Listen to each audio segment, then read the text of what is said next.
नमस्कार मित्रांनो, मागे आपण कंकराज इथे आलेलो आहेत। आज आपण पारोळा तालुक्यातले कंकराज येथे राजाराम आप्पा पाटील यांच्या शेतात आलेलो। एक महिन्यापूर्वी आपण एक व्हिडिओ अपलोड केला होता आप्पा साहेबांचा। तेव्हा त्यांचं झाड उभं होतं। त्याच्यानंतर आता कटिंग त्यांची झालेली आहे। त्यांचं कसं त्यांना वाटतंय आणि कसं त्यांना यील्ड आलं त्याबद्दल आपण त्यांचे विचार जाणून घेणार आहेत। नमस्कार भाऊसाहेब। नमस्कार। तर भाऊसाहेब, आपण एक महिन्यापूर्वी भेटलो होतो, आपला व्हिडिओ आपण अपलोड केलेला होता। कसं वाटतं आता कटिंग करून? चांगलं वाटलं बुवा। काय शेतीमध्ये श्रम नाही आहे, कमी श्रममध्ये चांगलं उत्पन्न मिळालं। त्याच्यात मला वाटतं 2 डिसेंबर पासून सुरुवात केली आणि 21 डिसेंबरला प्लॉट संपली। 411 टन 12 एकरमध्ये आलेलं आहे। 12 एकरमध्ये? तर 12 एकरमध्ये मित्रांनो भाऊसाहेबांना 411 टन आले। तर ॲव्हरेज काढला असेल ना भाऊसाहेब तुम्ही, की किती ॲव्हरेज आला? आणि काय रेट मिळाले तुम्हाला? 5,000 रुपयाचे रेट मिळालेले। तर मित्रांनो, भाऊसाहेबांची कटिंग झालेली 12 एकरमध्ये जवळपास त्यांना 411 टन जर हिशोब केला तर जवळपास 35 टन एकरी त्यांना ॲव्हरेज यील्ड आलेलं आहे। तुम्ही पाहू शकता। आता एक 15-20 दिवस झालेले कटिंग होऊन, आता नवीन फुटवी त्यांनी काढलेली आहेत।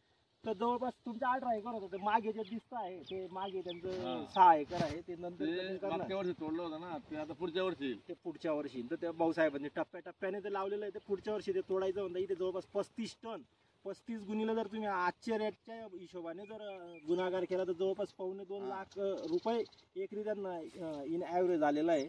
30 महिन्यामध्ये 30 महिन्यामध्ये जवळपास त्यांना एकरी 35 टन ॲव्हरेज यील्ड आलेलं आहे। तुम्ही पाहू शकता जमिनी, आता तुम्ही पाहू शकता जमिनीचं जे खाली आहे अतिशय नरम अशी झालेली आहे। तर भाऊसाहेब, तुम्ही जे इतर पिकं लावता त्याच्यापेक्षा याच्यात टेन्शन जास्त आहे का तुम्हाला, का कमी आलं? मी तर परेशान होऊन गेलो शेतीला। शेती सोडवा अशी वाटत होती, पण सोडवामुळे असं वाटायला लागलं की परत शेती करावी। बरोबर।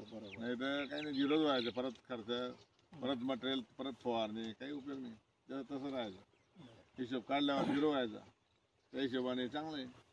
आणि ज्याचं पाहणार आहे घरचं करणार त्याची गोष्ट वेगळी। आपल्याला काय व्यापारी माणसाला आणि नोकर वर्गाला बी नाही येते।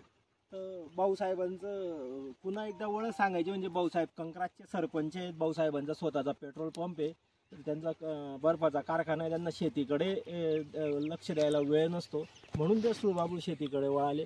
तर त्यांचा नंबरही आपण खाली देतोय। त्यांच्या शेताला तुम्ही भेट देऊ शकता। तिथे कटिंग झालेली, कटिंग झाल्यानंतर त्यांचा शेतीचा, आम्ही जे वारंवार सांगत असतो, शेतीचा पोट सुधारतो। जवळपास आता 22 डिसेंबरला संपलेला आहे। तर जवळपास 22 डिसेंबर म्हणजे आजची तुमची 7 जानेवारी, जवळपास 15 दिवस झालेले। तर 15 दिवसामध्ये 1 ते 1.5 फुटाचा याचा हाईट खूप आहे। आता यांनी जे 2.5 वर्षात तोडलं, पुढची जी कटिंग आहे ती भाऊसाहेब मला वाटतं 18 ते 22 महिन्यामध्ये कटिंग यायला पाहिजे।